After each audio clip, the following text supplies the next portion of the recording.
besøg hos Ida. Hej. Hej. Kom indenfor. Det er så her. Jeg har min garderobe. Ja. Og du er lige blevet sminket. Ja. Det var helt vildt fedt. De er rigtig gode til sminke. Jeg tror aldrig, jeg har været sminket så meget, som jeg har været nu. Glæder du dig? Ja, det gør jeg. Jeg glæder mig rigtig meget. Jeg kan slet ikke forstå, at om ikke særlig lang tid, der skal vi synge for hele Danmark. Så det er helt vildt spændende. Virkelig.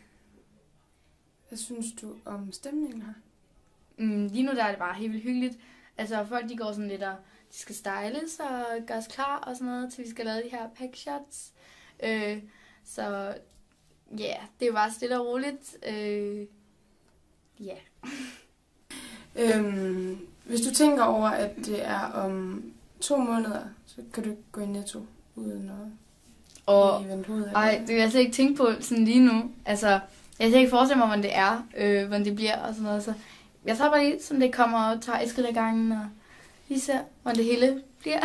Det er slet ikke sikkert, det bliver sådan. Hvem ved? Altså, det er slet ikke til at sige.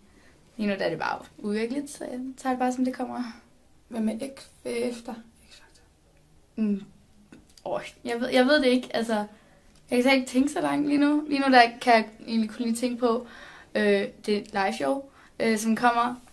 Og hvor meget jeg glæder mig til det, og hvor fedt det bliver at arbejde med. Og så hvordan det bliver efter, og hvordan det kommer til at blive sådan under det kan jeg slet ikke forestille mig lige nu. Er du glad for Pernille? Ja, hun er simpelthen den sødeste og flinkeste dommer, man overhovedet kan forestille sig. Hun er simpelthen så sød, det er hun virkelig. Og så er hun bare helt hyggelig også, og sådan rigtig hygger om os, og snakker med os og sådan noget. Så det synes jeg, det er rigtig rart. Er der noget, du vil sige til dine fans? Stem på mig. Nej. Men hej alle sammen. Ja.